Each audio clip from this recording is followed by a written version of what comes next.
Domopolitics, the Karate Kid, and a war with Iran. Perception is reality. Perspective shapes the world around you. I'm JJ Weinberg, and this is my perspective. Greetings, my name is JJ Weinberg. I am an artist, an activist, an alchemist, a musician, a radio show, podcast, Jew, Christian, Hindu, Muslim, and I am none of these things. It's funny. I remember Gandhi. There's a quote where he says, I'm either a Christian, a Jew, a Hindu, a Muslim. I'm all of these things, or I'm none of these things. I've always appreciated what Gandhi was saying in that quote, but I never thought about how applicable it was to me saying that idea at the beginning of every episode. And I want to first start, before I get any deeper into this, by thanking the underwriters for this program, Voga Barnes and Denny. There's an idea I want to unpack over the next couple of episodes, the bombing of Iran. And what I want to talk about is interior governance of your perspective. So I coined this word right here, Domopolitics. That's what we're going to call it. As in domicile, the definition would be the governance and ordering of the smallest sphere of human life, the politics of the self, the household, immediate relationships, the study or practice of personal sovereignty, self-discipline, moral responsibility within your house, within your community. And the etymology would kind of come from the Greek domos, house or dwelling, combined with politics, Greek polis, state or city. So the term describes a foundational layer of governance. And so before we try to attempt to solve geopolitics, we should probably solve domopolitics. If a person can't govern their own mind, habits, and household, how can we trust them to govern the world? So domopolitics is the politics of the self, the governance of the smallest territory that you possess. Like every human being is a small sovereign state. And domopolitics is whether that state is governed or is in chaos. The politics in the household of the self, I'm saying I've got issues in my own territory that I need to solve, my own micro sovereignty. And each person is their own sovereign territory. Can we govern ourselves?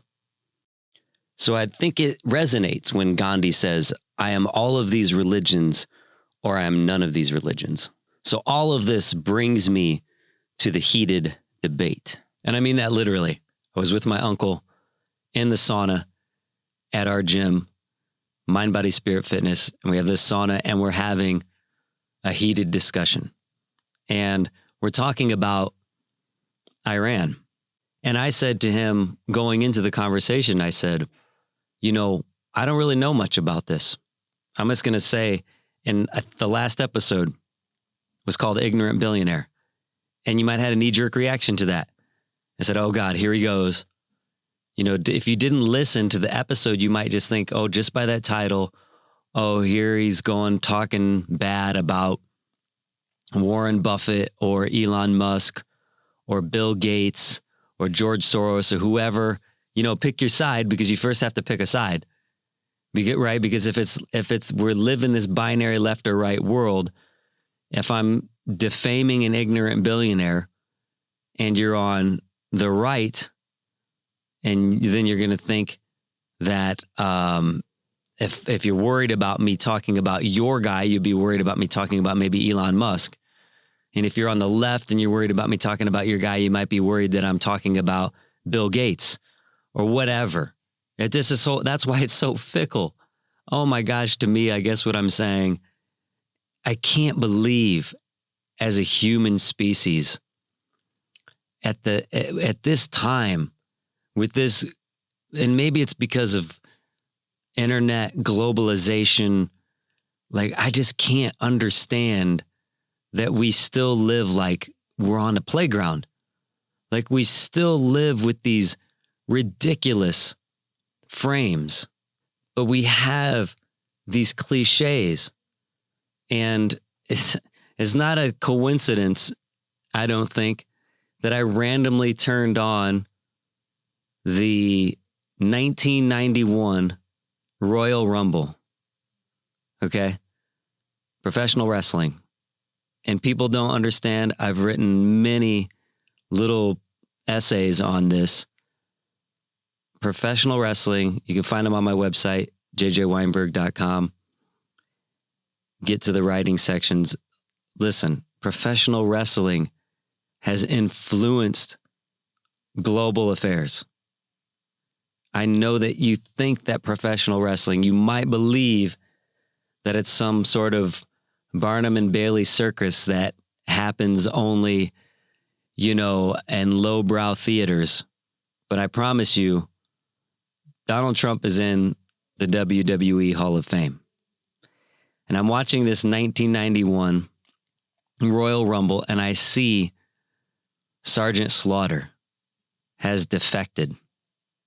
He's defected from the United States. Sergeant Slaughter, for a time, was the, flag-waving patriot. And in this goofy cliche, in this theater that was being created in the 90s, what I'm trying to tell you is that as a kid growing up in that era, watching Hulk Hogan come out to the theme song, I Am a Real American, and talking about say your prayers and eat your vitamins, that was at the backdrop of that experience. And the patriotism and the flag waving and the excitement around that real American concept. And Sergeant Slaughter was there in lockstep with him for a while. But then in this crazy theater of professional wrestling, Sergeant Slaughter, to become a villain, defected. He becomes allies with Iraq. And he's standing there with the Iron Sheik. Oh my God, the Iron Sheik. And to watch Hulk Hogan and the Iron Sheik clash in the 80s and 90s. We were living out these characters of these places in the wrestling ring. And it's part of the 80s camp and the 90s, like the cliches and all of that stuff. But we grew up on it. And when I'm talking to my uncle and going into the sauna, this heated discussion, I just said I wanted to make note that I don't know really what's going on. And in The Ignorant Billionaire, as I was just saying this last episode, I was the ignorant billionaire. The billionaire that I was talking about is that I've had about 1.5 billion heartbeats in my lifetime. And if I were to say that the value of a heartbeat to stay alive to me was at least $1, there's my $1.5 billion, right?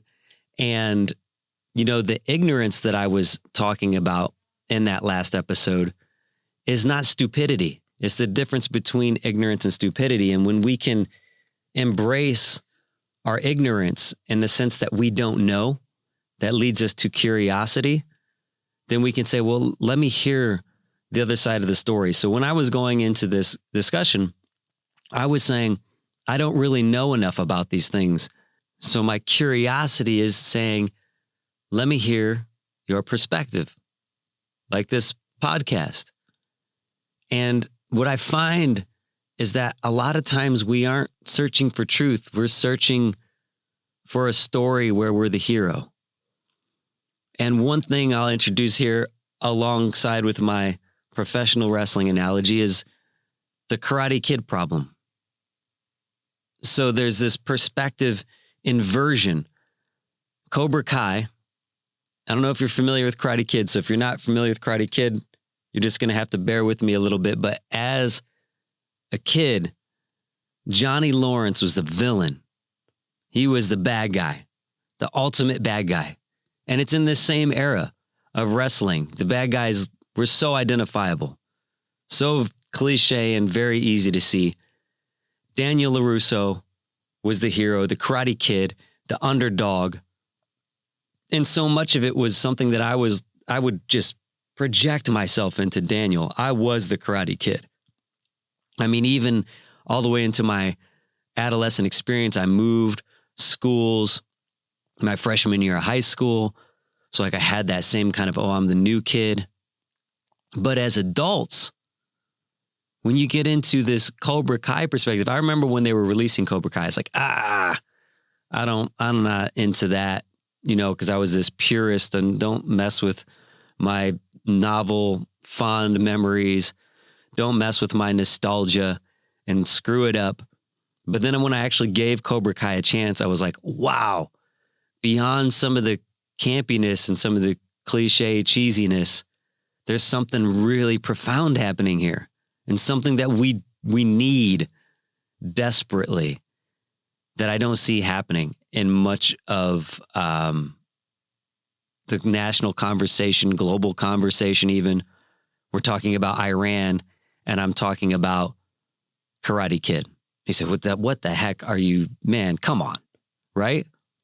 But seriously, as you watch through Cobra Kai, that perspective inversion happens. Johnny's perspective, it's like, here comes Daniel. Like, Johnny just got broken up by his girlfriend. Here's the new kid. The hot new guy. He's from New York. He's got all this novelty around him, and he's stealing his girlfriend in his mind. Notwithstanding all of the abuse Johnny was going through in his home life. His stepdad was, we get to see his stepdad as kind of this monster in Johnny's life, which is, part of where he's seeking a father figure, some sort of guidance. And it's just the idea is that narratives, they're determining morality. And I think that history is full of Johnny Lawrence stories told only from Daniel LaRusso's camera angle. And politics and war and conflict, it's so much of the same framing, either manipulation or ignorance. We have Sergeant Slaughter defecting to Iraq. Hulk Hogan's the real American. The Iron Sheik at the back of it. Sergeant Slaughter, you pukes.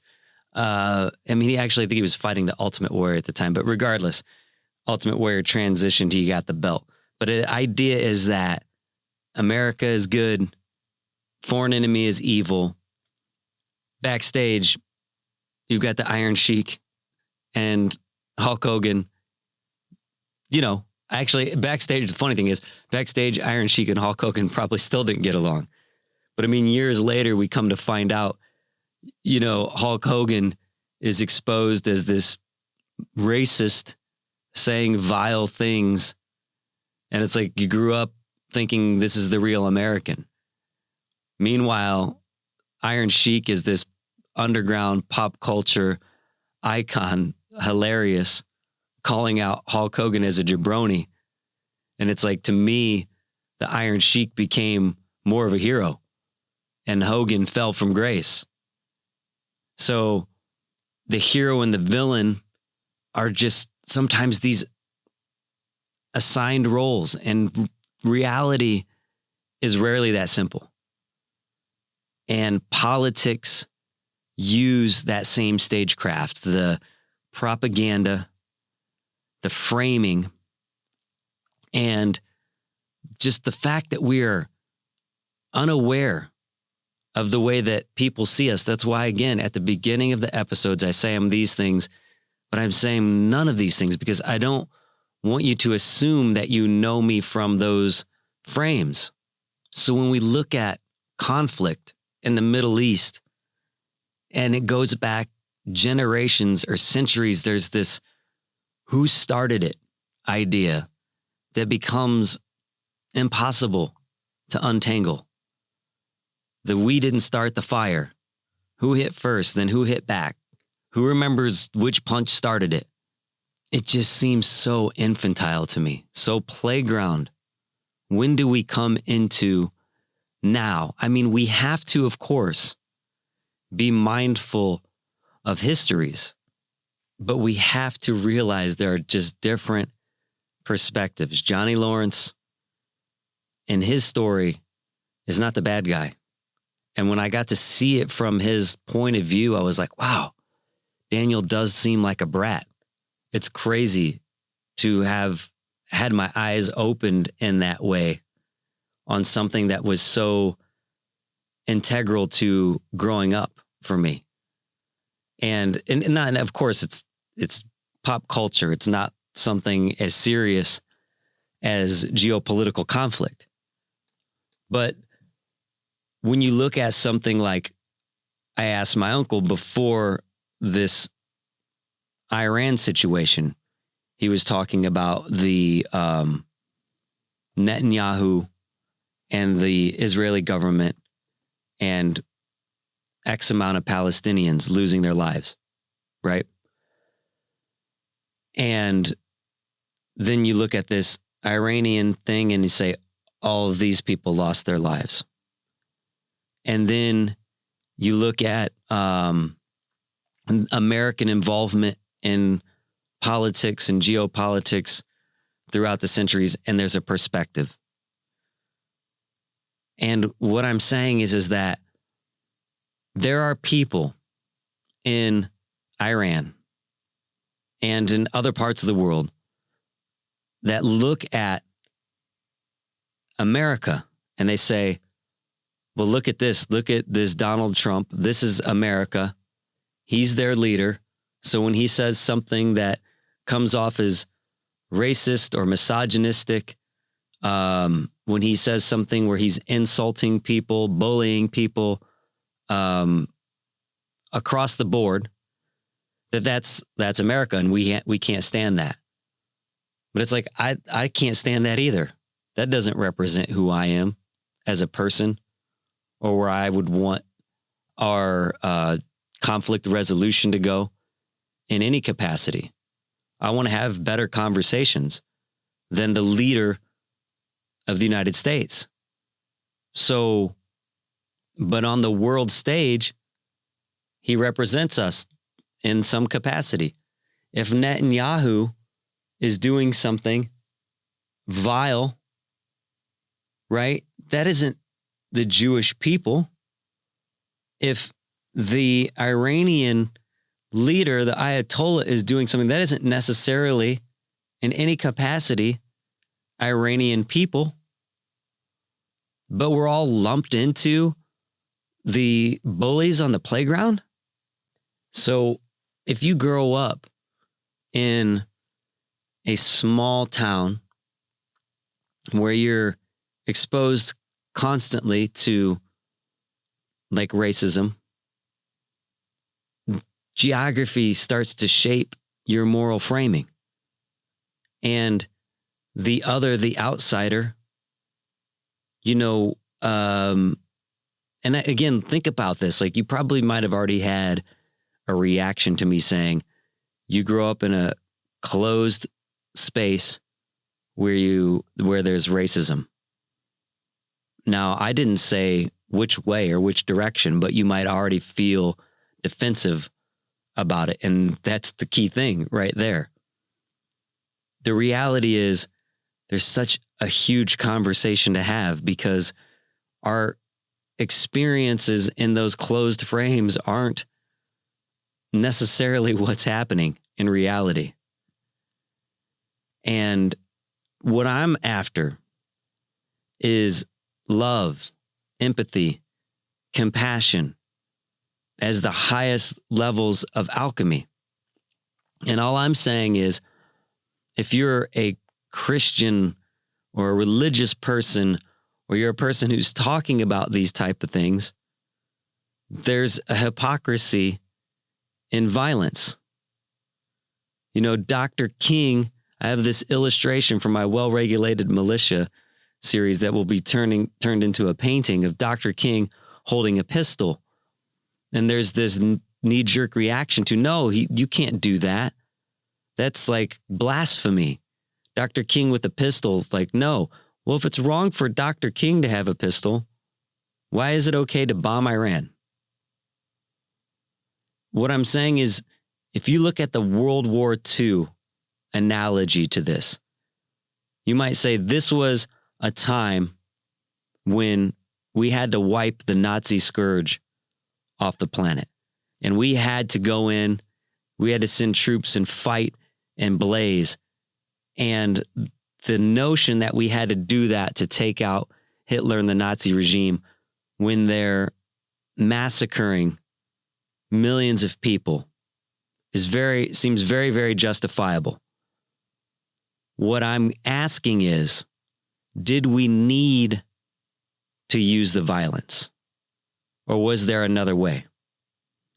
If you know Henry Ford's implications in Nazi Germany, if you understand that Henry Ford, as a U.S. citizen, won the highest award that can be given to a non-German citizen by the Third Reich, and you understand that Adolf Hitler had a larger than life-size portrait of Henry Ford in his office and used Henry Ford's propaganda to help organize what he was doing, it changes the notion that somehow it was just the good American U.S. coming to fight the Nazis.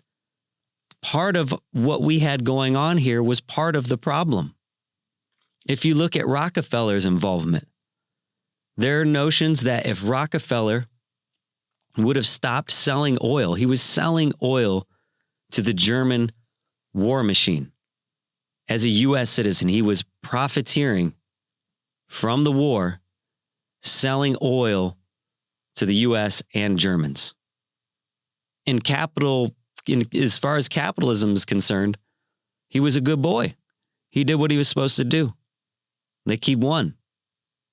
But in the sense of morality, in the sense of talking about lives lost, if Rockefeller simply would have stopped selling oil, the German war machine would have lost its steam. It wouldn't have been able to move tanks. All of this stuff would have closed.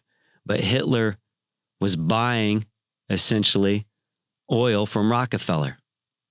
America knew, but waited. Anti-Semitism was rampant, and in part because of, again, Henry Ford's contribution. It's like we love to pretend that the Holocaust arrived like a lightning bolt. It didn't. It was a long, visible storm, and the U.S. response was shaped by isolationism, xenophobia, economic fear, and of course, again, anti-Semitism. So what did they know and when did they know it isn't rhetorical. It's the whole question. And this is why the frame is used by the Holocaust Museum, Americans in the Holocaust, and the exhibition. The U.S., we didn't have a refugee policy in that period, only an immigration policy. And the system was deliberately slow and quota bound. So the gut punch of it, the MS St. Louis, May through June 1939, carried 937 mostly Jewish refugees, and the U.S. refused to admit them. Canada also refused. 254 of them later died in the Holocaust. We didn't lack information. We lacked moral urgency. You don't hear about that. You don't hear about that because, again, in the sanctification and the fairy tale that we want to tell children, in even just in the most basic U.S. history classes, we don't want to talk about that because it makes us look bad. We want to act like, oh no, we went and we sent the boys to the last great war. Yes, of course. Unfortunately, but it maybe didn't need that. What I'm getting at is, did we need to bomb Iran? My uncle says to me, from the time we were kids, we've known the leaders in this kind of climate are the barbarians of society. And we've known this forever. And I think about the Iron Sheik, and I think about Iraq and Kuwait, and how all of these different Middle Eastern conflicts are kind of lumped into one caricature. And I think of even Back to the Future too. You must try the hot special. So I go into this conversation with my uncle and I don't know much. And he tells me, well, they bombed and they killed 20,000 people. And I said, well, you told me that Netanyahu maybe killed 100,000 people. We didn't send a bomb and drop a bomb on Netanyahu. I'm just trying to understand. That's what I'm saying. It's all about perspective. So when we go back to this, we waited for World War II. It wasn't neutral. It lived in a culture where anti-Semitic misinformation had mainstream oxygen. Henry Ford helped popularize anti-Semitic conspiracy narratives through the Dearborn Independent and, / the International Jew, spreading misinformation widely. Hitler used the Dearborn Independent. So the idea that society can be quote unquote civilized and still be infected with a story that makes turning people away feel normal is like this. The refusal wasn't policy only, even. It was a vibe. It was a story that America at the time had already rehearsed. And if you look at religion as a story engine, Hitler loved the Passion plays because the Jews got cast as the ultimate villain of all time. But if you understand the time frames and you understand the perspective and the different people and what happened and the myths that have been passed down versus some of the actual facts that you can find. People tell themselves all kinds of different things about what happened, and some Christian storytelling traditions helped harden this dangerous lie, this collective Jewish guilt. The Passion plays, why Hitler loved them so much, is because they have historically included elements that fed this Christ killer narrative, and over centuries have contributed to anti-Jewish attitudes and even violence, of course. And there have been churches that have explicitly rejected this collective Jewish guilt, especially after World War II, rejecting the idea that all Jews then are now responsible for Jesus' death. You got to understand, Caiaphas, the high priest, wasn't the Jewish people. He was a Jew, but he was a high priest appointed under Roman authority. Sources note appointment by Roman prefect Valerius Gratus. And basically he was a part of a political religious elite operating under occupation. He's appointed by the Roman prefect. Again, if you don't know the name Valerius Gratus, you don't even know the name Caiaphas, but you're saying the Jews killed Jesus, you just don't know. That's where we got to go back to ignorance. Don't be stupid. Be ignorant. I don't know. Show me something. Tell me something. Because Caiaphas and the Sanhedrin, this council, they were like, basically you call them like snitches. They were rats. They were kind of policing in this ridiculous high school world that it seems like we live in, that we never grow up. They were the hall monitors. They're like, well, I at least am the hall monitor, so I feel like I've got, some clout because I'm watching over people. But in that scenario, if Jesus comes along and disrupts the power structure of the Roman occupier, that disrupts their actual position.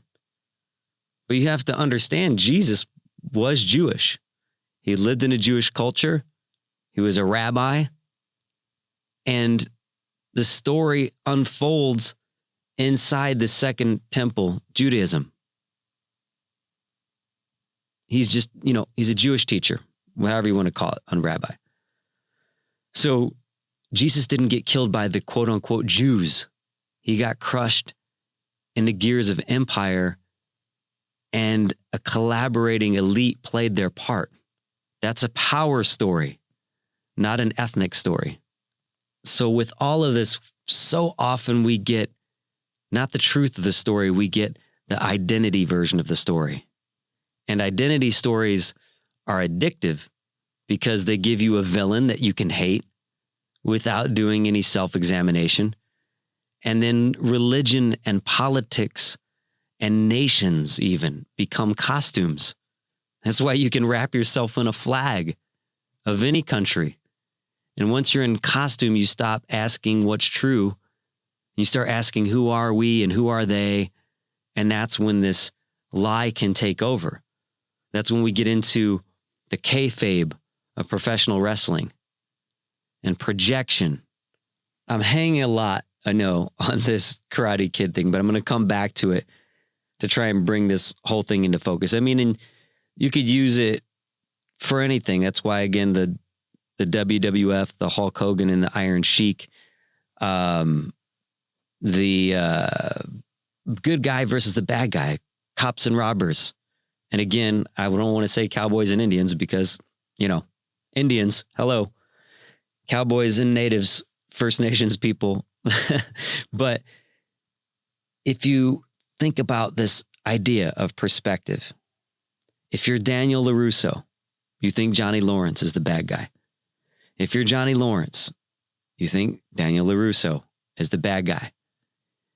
If you can step out of those frames for a moment, if we can look at it from a third person perspective, we start to understand something deeper.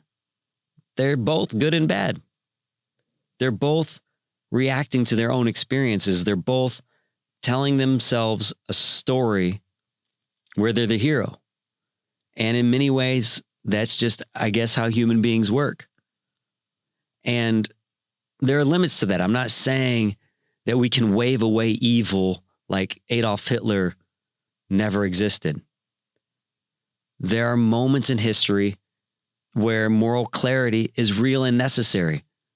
But again, if moral clarity is real and necessary, that's why it was important for John Brown and the Secret Six to exist in the 1860s, and to the moral clarity that they represented to the founding daddies, to these guys that were manipulating politics and power to basically enslave people and to keep women subservient and to even keep poor whites in their place. It's like, here, you don't really have any more say, but we're going to pretend because we're going to call you quote unquote white.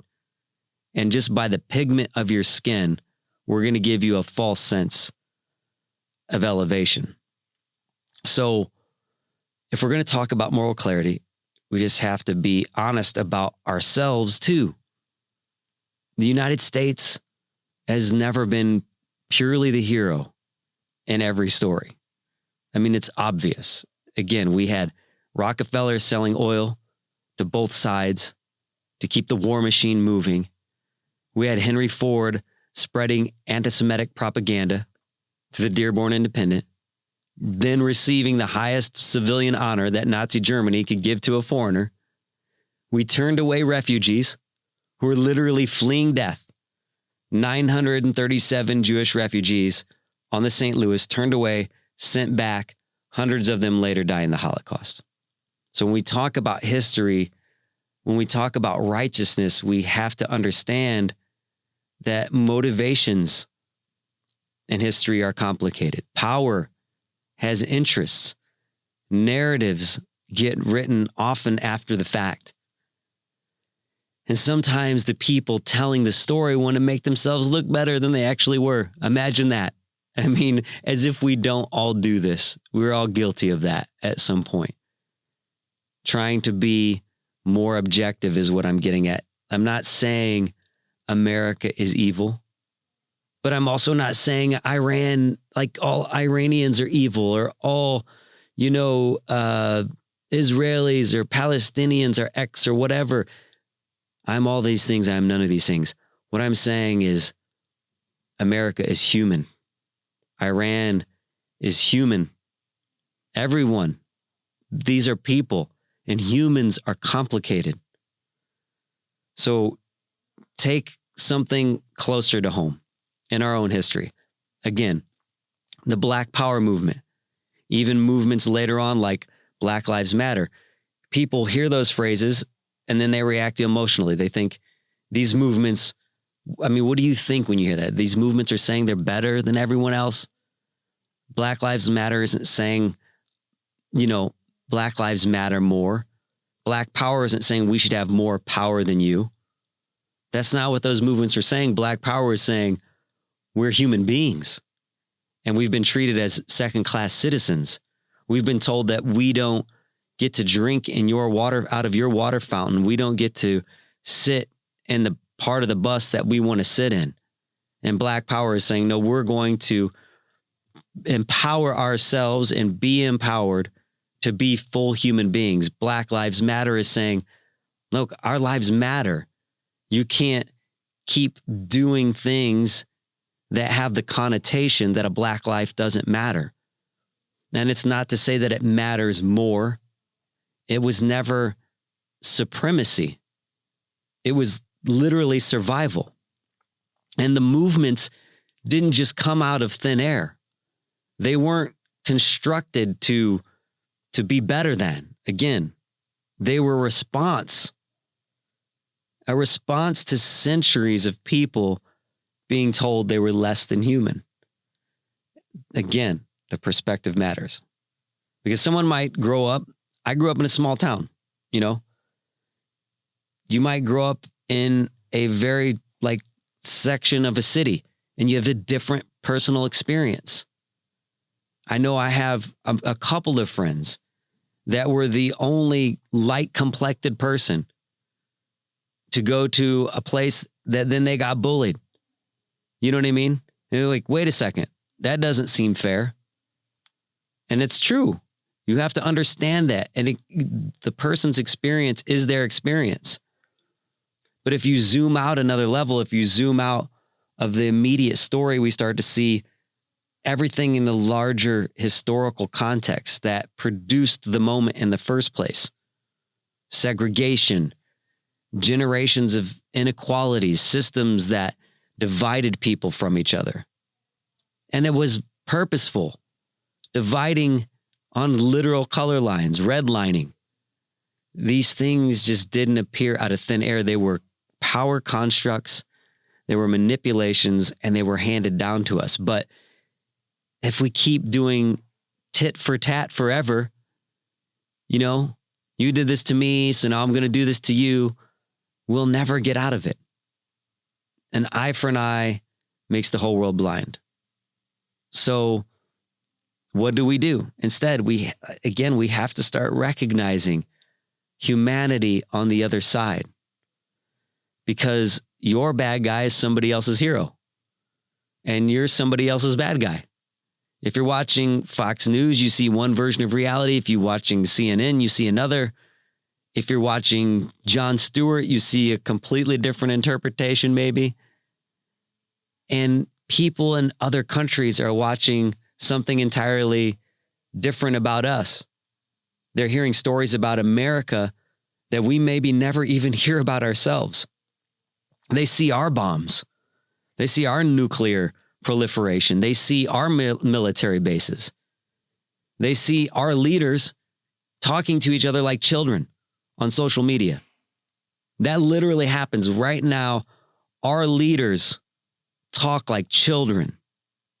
Donald Trump, I don't care. You can't say that you love that Donald Trump calls it straight and has his language and his way, and that's what you love about him.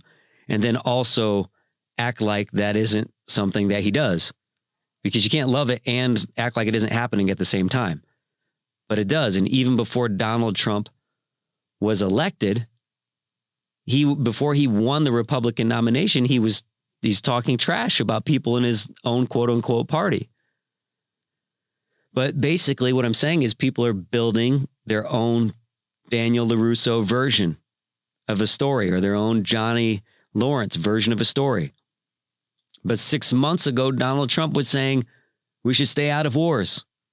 We should never start another war, and now the bombs are dropping. So all I'm saying is, what are the motivations? Like, I don't know about the Epstein files that much. I'm not trying to say I don't even care, but what I'm saying is, like, is that a distraction too? I don't know. But if it isn't, does it have an effect on why now the bombs are dropping? What's changed? What's changed if we've been told, and this Iran, Middle East, all this conflict has been something we've been told since we were, if you're an 80s baby, no matter what, 70s, you've been hearing this for so long. What's changed? So then there's this idea, okay, well, they're stockpiling and they're going to make nuclear weapons, and they're saying we're going to make these and we're going to use them. And my first thought is like, really? Is that what's being said? I mean, because again, and it's like, well, we went in and said, hey, if you don't do this and you don't commit to saying that you're going to stop doing this, then we're going to bomb you. And you're trying to tell me that, I mean, and this could be true, but again, for me, just trying to understand the basic psychology of it is really difficult. You're saying that was the only thing. If they would have just said, yeah, we're going to stop, then it would have been okay. Like, so, and you're just going to leave it alone? Oh, okay, well, they promised. I mean, that's why I'm saying it sounds so playground. And if you're really in that position, aren't you going to just say, yeah, we'll stop, but keep doing it? I mean, that's so weird to me. Okay.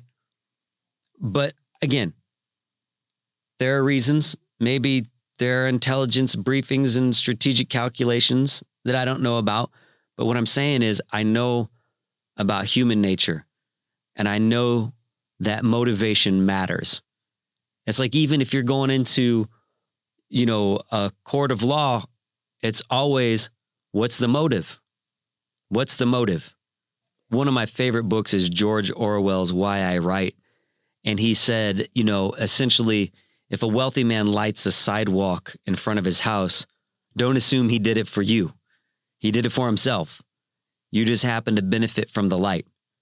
And so what I'm saying is, sometimes when governments do things that maybe even are right, maybe it appears righteous, we still need to ask the question, what was the motivation? And sometimes, even if the outcome turns out to be good, the motivation still matters, because if the motivation is power or profit or distraction, then the moral story that we're being sold might not be the real one. I mean, Muhammad Ali during the Vietnam War said something that has stuck with me ever since I've heard him say it, like, no Viet Cong ever called me the N-word. And he's saying, I don't got a problem with the Viet Cong. Think about that. He was asking a very basic question. Why am I supposed to hate these people when I'm receiving so much hate at home? What did they actually do to me? That doesn't mean, again, there aren't real threats in the world. Of course there are, but it does mean that we should pause before we accept the idea that someone else must automatically be our enemy. And this is where the hypocrisy becomes really obvious.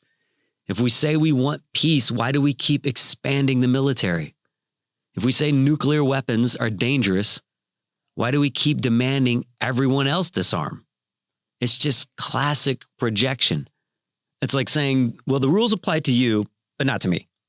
And it's just like, that's the exact kind of behavior that creates enemies in the first place, because when someone else looks at us, they see the hypocrisy.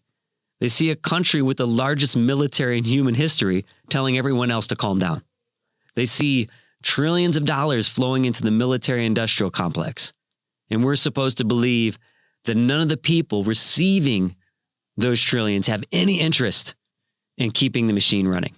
I mean, come on. It is basic human psychology. Of course, people who profit from war will support war. Of course, politicians who gain power through fear will keep people afraid. That's how the system perpetuates itself. So if we're serious about the moral teachings that we claim to believe in, then we have to be honest about this contradiction.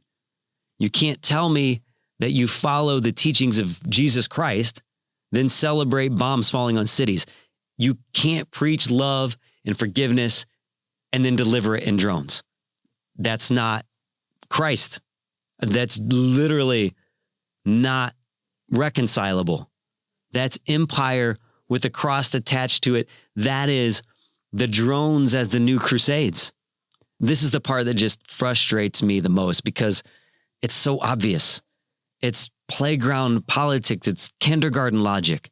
My side good, your side bad. But the truth is always more uncomfortable than that. We're capable of being both. And it's, we're talking about cultures and people, not just leaders. Netanyahu and Donald Trump and Ayatollah and Joseph Stalin and Adolf Hitler and Kim Jong-un, all these people can be bad people, but that doesn't make the cultures, the people, the German citizens aren't bad people. You know what I mean? There were bad people. There were bad leaders. These Israelis, there are bad leaders. It doesn't make all the Israeli people bad. I mean, that's where, again, anti-Semitism will flourish again. That's where we find these specters, these Frankensteins that we create, and then we forget that we created them, and then we fight them. But again, we're capable of being the villain and the hero. Iran can be the villain in some stories and the victim in others.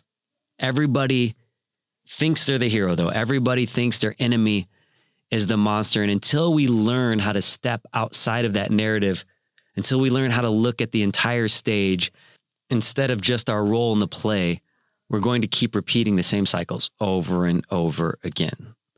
I'm not saying we should surrender to a notion of any sort of darkness. I'm not saying there aren't real threats. What I'm saying is that if we ever want peace, if we ever want to grow up as a species, we have to start recognizing the humanity of the people we're being told to hate. And again, it's so funny because Christ says to love your enemy. It's right there. We have to disarm enemies with empathy. We have to ask better questions about motivation. We have to remember that the story always looks different depending on where you're standing. So maybe the first step is simple. Step outside of Daniel LaRusso's head. Step outside of Johnny Lawrence's head. Step outside of Sergeant Slaughter, Hulk Hogan, the Iron Sheik. Look at the whole ring. Look at the theater. And ask yourself one question. What if everyone in the ring thinks they're the good guy? Because once you realize that, you can finally start asking what it would take for us all to start acting like that. And it all cycles back, right? We'll leave with this thought because everything we've been talking about comes down to the simple problem that human beings have struggled with forever. It's where this show gets its namesake. Perspective. If you're standing inside one story, everything looks obvious. Your side is the good side, your enemy is the villain. But the moment you step outside the story, the picture changes. If you're Daniel LaRusso, Johnny Lawrence is the bad guy. If you're Johnny Lawrence, Daniel LaRusso is the bad guy. And if you step back far enough, you realize something uncomfortable. Both of them think they're right. Both of them believe they're defending themselves. Both of them are reacting to their own lived, real experience. Now, obviously, the world is more complicated than Karate Kid. There are real villains in history. There are moments when moral clarity matters. But what we forget is that every nation, every movement, every person tends to tell the story from inside of their own perspective. And I'm just saying, I think that's where the danger begins. Because once you believe your story completely, once you're convinced that you're automatically the hero, you stop asking questions about your own behavior. You stop asking whether your motivations are pure. You stop asking whether the story you're hearing is the full story. That's a big one. Like, is this really the full story? Again, I consider myself a skeptic, not a cynic. Like, you can tell me the full story. I want to hear it, but I'm going to start with a skeptical mind frame.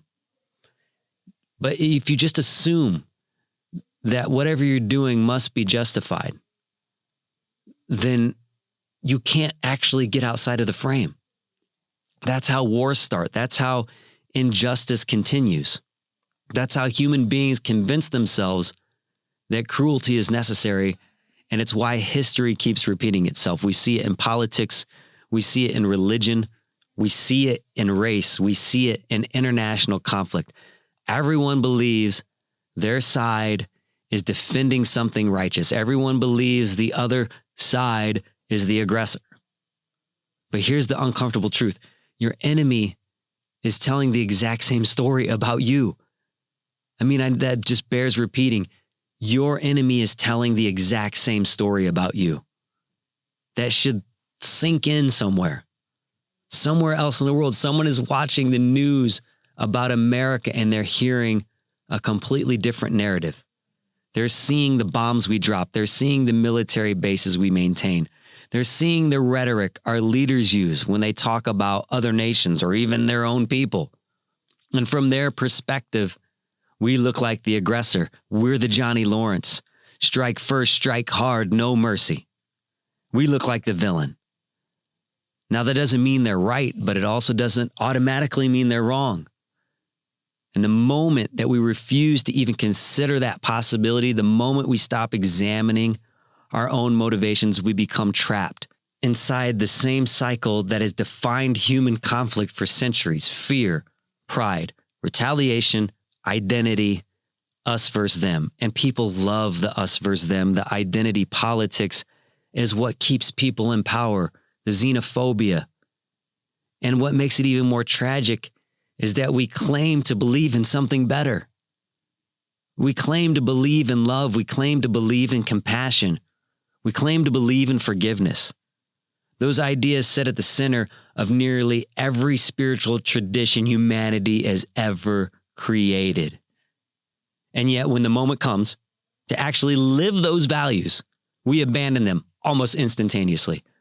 We replace them with vengeance. We replace them with domination.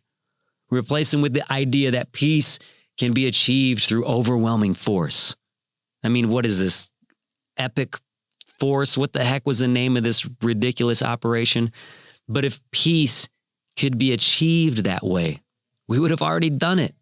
We would already have it.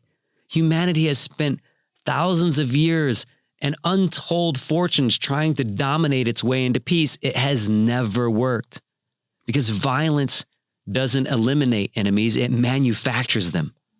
Every bomb creates another grievance. Every humiliation creates another generation of resentment. That's why I've talked so many times on this show about push versus pull energy. If you see someone on the fence, you have to pull them to your perspective. If you push them because you're afraid or you're upset that they might be on the fence, you're pushing them into the very thing that you don't want them to be in. So every act of domination becomes a story that someone else tells about why they must fight back. And then the cycle continues. So what do we do? The answer isn't weakness. And the answer isn't pretending that none of this exists. The answer is maturity. The maturity of the human species, of the human perspective. The answer is having the courage to look at the entire stage instead of just the role we're playing in the play. To ask the harder questions about motivation, to recognize that people are taught to hate and that human beings are shaped by their own stories, their own fears, their own histories, and to understand that the only way humanity ever breaks these cycles is when someone decides not to continue them. It doesn't make you naive. I believe it makes us evolved. Empathy isn't weakness. Empathy is intelligence. Empathy is the ability to see the full picture instead of the narrow version of reality that propaganda and fear try to sell us.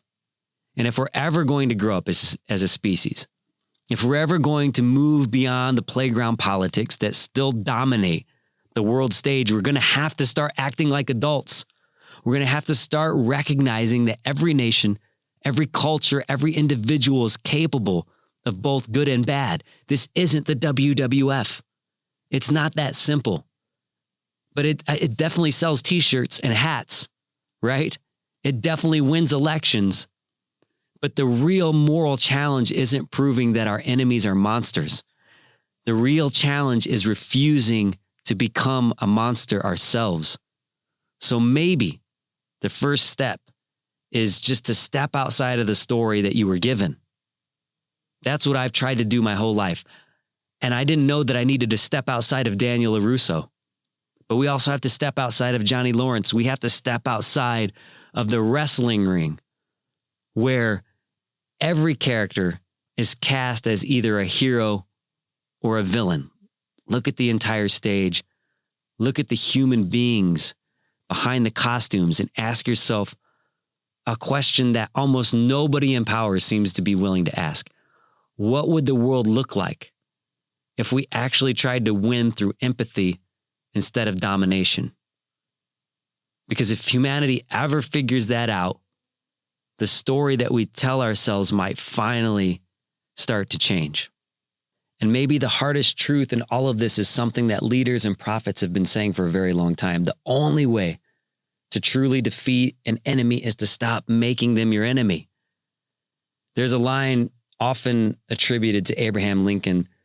Someone once criticized him for speaking kindly about the South during the Civil War and said, why do you treat your enemies like friends? And who knows, maybe it was even John Brown, because in that sense, you would think, right, that should have been a moment of moral clarity, but the nation was truly divided. But even then, Lincoln responded, and I'm not, when I was a kid, Lincoln was a hero in my mind because I was told these stories until I got to hear Frederick Douglass's perspective on Lincoln, until I got to hear John Brown's perspective on Lincoln and the Secret Six and their perspective, and even Lincoln's own words about why he was looking at the Emancipation Proclamation. But anyway, Lincoln responds, he says, "Do I not destroy my enemies when I make them my friends?" Not destroy them with violence, not destroy them with humiliation. Destroy the notion of an enemy itself, end the hostility. Because the moment the hatred disappears, the enemy disappears with it. I don't think that's naive. It may be the deepest form of strategy that there is. And it's the same echoed by spiritual traditions. Again, love your enemies, bless those who curse you, pray for those who persecute you. Not because it's sentimental, but because it's the only force powerful enough to break cycles of retaliations. Violence can win battles, but only love can really end wars. And that doesn't mean surrendering to injustice. It means refusing to let hatred shape you into that which you don't want to become. It means refusing to mirror the cruelty you claim to oppose. Because the moment that you become what you hate, the conflict is already won. And that seems to be the real challenge of our times. Proving that we're capable of being better, capable of empathy, capable of humility. And if Lincoln was right, then the greatest victory any of us can achieve is not defeating our enemies, it's transforming them. And that transformation begins the moment we stop seeing the world as Daniel versus Johnny and start seeing it as human beings trying to figure out how to live together. There's still so much to talk about. Next week, I'm going to talk about Domopolitics and more specifically about this phenomena of professional wrestling and how deeply it's influenced our culture. Domopolitics, the Karate Kid, and a war with Iran. Perception is reality. Perspective shapes the world around you. I'm JJ Weinberg, and this is my perspective.